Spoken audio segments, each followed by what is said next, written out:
It's the Regal Mystery Movie, so you know what that means. I'm probably reviewing this way too early, probably breaking embargo, but the thing is, I am a public person. I paid 25 cents with my Regal Unlimited to go see this movie like a general audience member.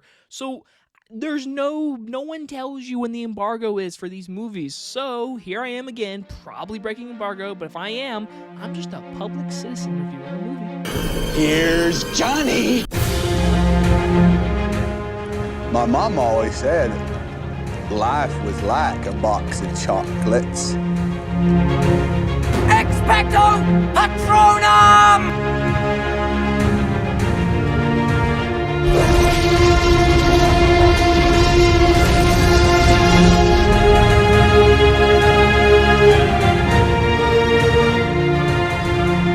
It's a Wonderful Knife stars Jane Widdop, Jess McLeod, and Justin Long, and it's about after saving her town from a psychotic killer, Winnie's life is less than wonderful. When she wishes she'd never been born, she finds herself in a nightmare parallel universe. It is the Halloween season, so why not talk about a brand new Halloween movie coming out November 10th, and like I said, I got to see it early tonight, a Regal Mystery Movie, and I kind of figured what it was due to the runtime and it being rated R. So going in this movie, I didn't have any high hopes. I saw the one poster and I saw people talk about the trailer on Twitter or X. And so the one poster showed off the killer's outfit and I was like, that's pretty cool. I like that. So then I went home, watched the trailer, and I realized something. So if you don't want to know anything about this movie, minor spoilers, but it's in the trailer. So Justin Long is a killer who gets killed, and after he's killed, this girl is having horrible trauma and then wishes to never be born. You've heard of this story before. It's called A Wonderful Life. This movie reminds me of like Happy Death Day or what we just had, Totally Killer, taking things like Groundhog Day, making it Happy Death Day, taking Back to the Future, making Totally Killer. These kind of things are really cool concepts while adding in horror. And as a huge horror fan, I mean, I like seeing something new. I like seeing something different. So to see something this kind of unique, I got to give it credit. My biggest praise has to be Jane Widdop as our main female role. I think with this script, which I have to talk about in a little bit of how iffy it is, she elevates everything in this movie to where her character is, you like her, you want her to live, you want her to get back to where she came from. She also meets Jess McLeod, who plays this other girl. She's weirdo in the movie, and she is wonderful as well. These two chemistry saves the movie. I mean, like, without this chemistry, without their relationship, this movie probably would have not been nearly as good. And the movie's very much openly 2023. So these characters are with other characters that are gay, straight, and it's dealing with people getting murdered, and all this kind of stuff feels like a slasher movie made in today's age. In the 80s, it would have been a little different, but for 2023, this is the kind of slashers we're getting, and I'm cool with it, seriously. Some people in my movie theater walked out, the first thing they saw was a guy holding a rainbow chandelier thingamajiggy. I can't think of the thing. Put on a Christmas tree. Why can't I think of that word? Anyways, as soon as he was holding a rainbow thing up, 5 people got up and left. So you're gonna have people like that. For me, it's what the times are, and so this movie follows that. And like I said, these two main girls in the main lead, they're awesome. And then we have Justin Long. Us horror fans, we love Justin Long, Jeepers Creepers, obviously, Barbarian from last year.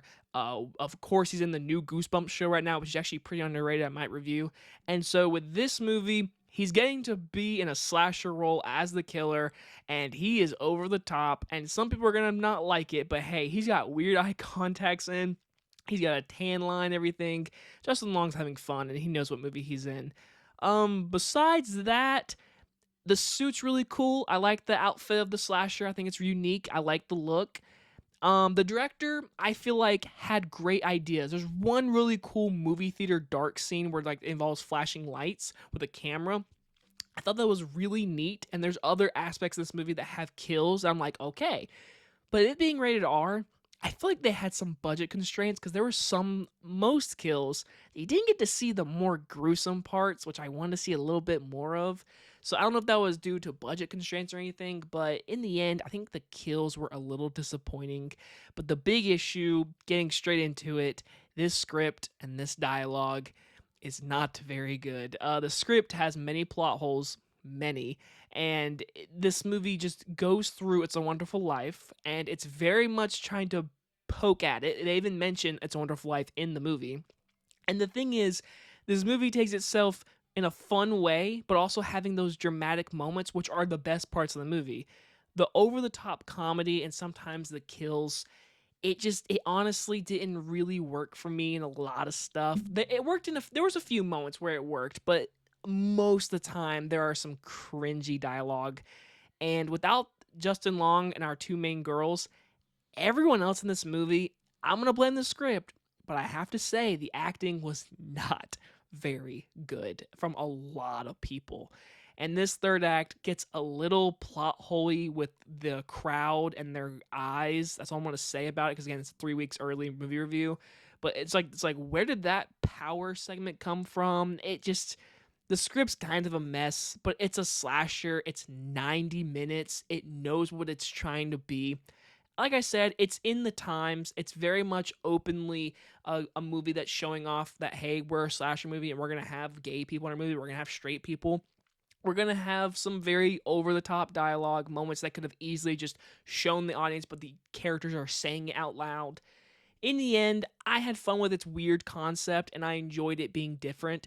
In the end, I would give it a watch, maybe on rental. I'm going to give It's a Wonderful Knife a C+. So obviously, most of you haven't seen this movie yet. I'm sorry if I'm breaking embargo. Again, I'm never told at these Regal Unlimited showings. I don't know. But the thing is, are you excited for this movie, all my horror fans? Also, Christmas fans. This movie's very jolly. It's definitely got that jolly Christmas feels. It was kind of weird watching in Halloween season, but hey, it's a horror movie. You got blood in the movie. You got your slasher moments. So in the end, it's a fine movie. I mean, it's not my favorite, but I don't know if I'll ever see myself watching it again. But anyway, guys enjoyed this early movie review, and I'll see you guys on the next one.